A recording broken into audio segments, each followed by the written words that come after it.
ఇక లగచర్లలో భూసేకరణ కోసం రేవంత్ ప్రభుత్వం విధ్వంసం సృష్టించింది.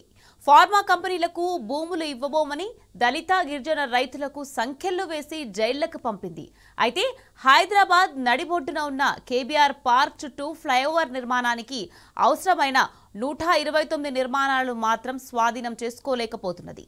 కాంగ్రెస్ సీనియర్ నేత జానారెడ్డికి చెందిన 250 చదరపు గజాల సేకరణకు అధికారులు ఆయన ఇంటి చుట్టూ ప్రదక్షిణలు చేస్తున్నారు.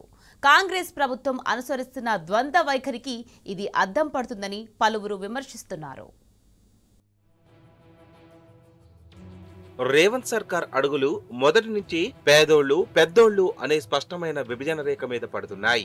హైడ్రా కూల్చివేతలైనా భూసేకరణనైనా నగరంలో నిత్యం పేదోళ్ల నిర్మాణాలు బుల్డోజర్ల కింద నలుగుతుంటే పెద్దోళ్లవి మాత్రం కోర్టు స్టేలు, రెవెన్యూ అధికారుల నివేదికల పేరిట సురక్షితంగా ఉంటున్నాయి. లగచర్లలో అర్ధరాత్రి కరెంటు తీసి గిరిజన రైతుల ఇండ్ల మీద పోలీసులతో దాడి చేయించి 3rd డిగ్రీ ప్రయోగించి సంకెళ్లతో వారిని జైలుకు పంపేదాకా ఈ ప్రభుత్వం విశ్రమించలేదు. కానీ ప్రభుత్వానికి నగరంలో 129 నిర్మాణాలు సేకరించడం మాత్రం సవాలుగా మారింది. అక్కడ సామాన్యుల ఇండ్లు ఉంటే ప్రభుత్వం క్షణాల్లో బుల్డోజర్ల కింద నిలిపివేసేదే. కానీ 129 నిర్మాణాల్లో కాంగ్రెస్ సీనియర్ నేత జానారెడ్డి ఇల్లు కూడా ఉండడంతో సర్కార్ మీనమేషాలు లెక్కిస్తోంది.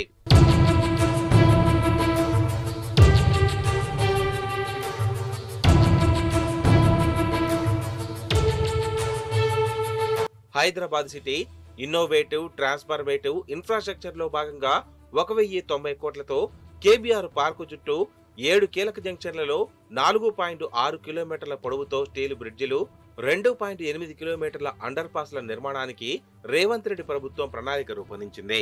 టెండర్లు పూర్తయి ఏజెన్సీకి పనులు కూడా అప్పగించారు. అయితే భూసేకరణ మాత్రం ముందుకు సాగడం లేదు. పార్కు చుట్టూ వీవీఐపీలు, రాజకీయ సినీ ప్రముఖుల నివాసాలు, కార్యాలయాలు ఉండడమే ఇందుకు కారణం. టెండర్లు పూర్తయి 6 నెలలు దాటినా గజం భూసేకరణ కూడా పూర్తి కాలేదు. భూసేకరణలో భాగంగా జూబ్లీహిల్స్ రోడ్ నెంబర్ 92లో మాజీ మంత్రి జానారెడ్డి దాదాపు 250 గజాల స్థలాన్ని కోల్పోనున్నారు. జూబ్లీహిల్స్ రోడ్ నెంబర్ 45లో ఉన్న హీరో ఎమ్మెల్యే నందమూరి బాలకృష్ణ 377 గజాల వరకు కోల్పోనున్నారు. ఈ జాబితాలో మాజీ మంత్రులు సమరసింహారెడ్డి, షబ్బీర్ అలీ, కేఈ కృష్ణమూర్తి, రాజ్యసభ సభ్యులు రేణుకా చౌదరి, హీరో అల్లు అర్జున్ మామ చంద్రశేఖర్ రెడ్డి తదితరులు కూడా ఉన్నారు. ఇప్పటికే చంద్రశేఖర్ రెడ్డితో పాటు ఓ న్యూస్ ఛానల్ యాజమాన్యం భూసేకరణకు వ్యతిరేకంగా న్యాయస్థానంలో పిటిషన్లు దాఖలు చేశారు.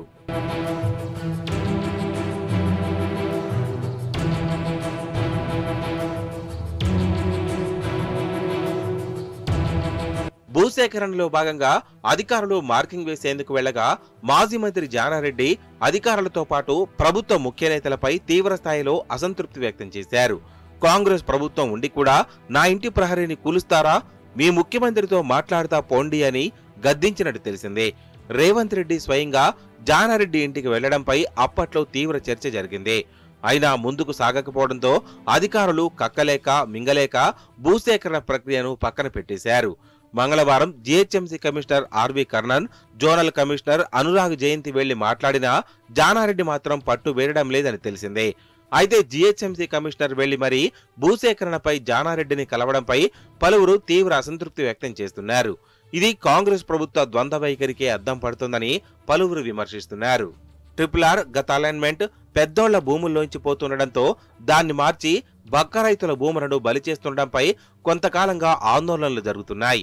ఇదే తరహాలో కేబీఆర్ పార్కు చుట్టూ ఫ్లైఓవర్ల నిర్మాణం అలైన్మెంట్ మార్చి పెద్దల ఇండ్లను సురక్షితంగా ఉంచేందుకు పావులు కదుపుతున్నారనే ఆరోపణలు వినిపిస్తున్నాయి.